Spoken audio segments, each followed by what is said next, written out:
today. We're thrilled that you were here. We are in the middle of a series this summer. We're calling the Summer Summit, or I'm calling it that.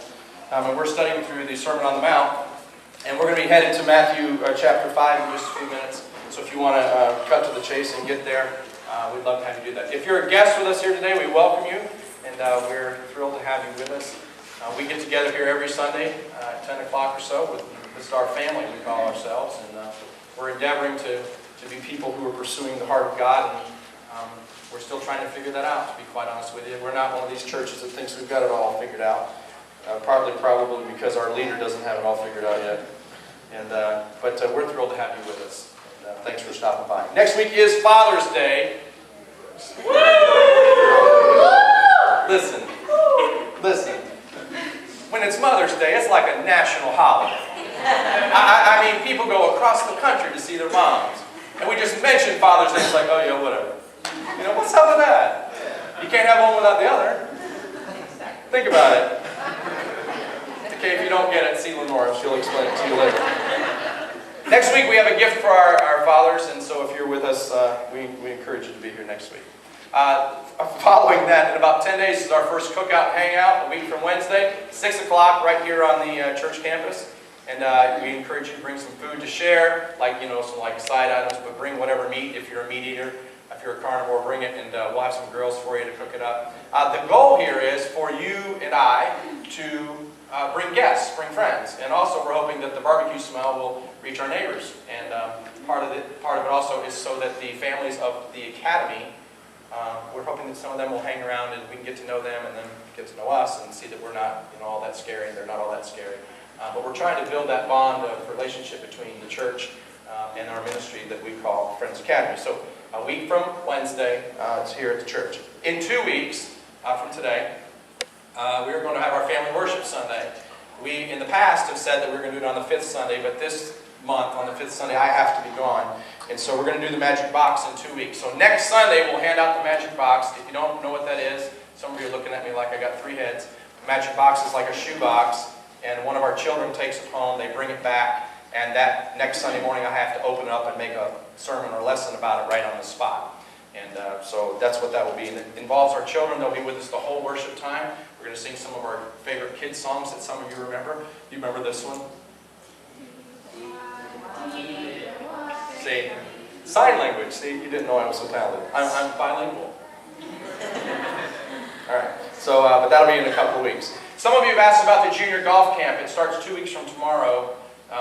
What I need you to do is, if you could, if your children are planning to be here between ages of 8 and 18, the reason it's 8 years old is because I have trouble picturing a 7-year-old with a weapon. And so there can only be so many of me. I do need some adult chaperones. You don't have to teach golf. You don't even have to play golf. Just wear one of those bike helmets and walk around and help me make sure that nobody gets hurt. But I need you to pay. It's $20. I need you to pay by next week because we have to order some what are called limited flight golf balls. Then we're going to be out here in the field hitting them at each other. So, but that'll be going on in a couple of weeks. Some of you have asked about an adult golf camp. We'll be doing that one in the fall. What time? It's between 9 and 11 in the morning. Thank you for pointing that out to me. Sign language. See, I got it. Rainforest Adventure's coming up in about a month. We have enough ta-ta-tas. That's the little cardboard thing for the pickup. That's why they're called ta-ta-tas.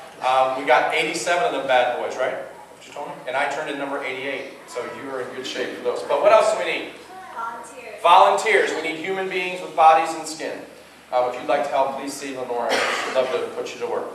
Let's look at the BeAttitudes. Matthew chapter 5, verse 6 to 12. All right? Last week we looked at the first 3 or 4. Today, blessed are those who hunger and thirst for righteousness. We are hungry, for they will be filled. Blessed are the merciful, they will be shown mercy. Blessed are the pure in heart, they will see God. Blessed are the peacemakers, for they will be called the sons of God. Blessed are those who are persecuted because of righteousness, for theirs is the kingdom of heaven. Blessed are you when people insult you, persecute you, and falsely say all kinds of evil against you because of me. Rejoice and be glad, because great is your reward in heaven. For in the same way they persecuted the prophets who were before you. Father, sometimes we look at your word and it's confusing. We just ask today, God, that we could understand a bit more what you were sharing with us. In Christ's name, amen. Okay, so this is Jesus sitting on the side of a hill, talking to a group of people. We don't know how many people, but there were obviously a lot. Jesus was investing his time trying to teach his disciples and his followers about the kingdom. One of the things he says here is, blessed are those who hunger and thirst for righteousness, they will be filled. What is it to hunger and thirst for righteousness? See, words really matter. Words are important. I can remember a time we were leaving church, and Sherry and I pulled up to a stop sign, and she said to me, "Where do you want to go eat?" And I said, "I don't care." She heard, "I don't care." What I meant was, I don't have a preference. But words matter. Words really matter. For example, there's a saying that says, he didn't say he didn't kill his wife. And depending on where you put the emphasis, changes the whole sentence. He didn't say he didn't kill his wife. He didn't say he did not kill his wife. He didn't say he did not kill his wife. So you see, words really do matter. And we've learned in looking at what Jesus was teaching here that context is a part of that. In other words, we've got to understand who he's talking to. In the days of what we call Palestine, the average person would work for a week and they would make 3 pence. This would be about you and I making about a nickel, maybe a nickel and a half. And these folks were so destitute they could only eat meat once a week. It's not like you and I driving down to Wendy's and getting a triple cheeseburger or a bacon egg. All right? These folks were lucky to eat meat once a week. And not only did they not have running water, but they had to walk everywhere.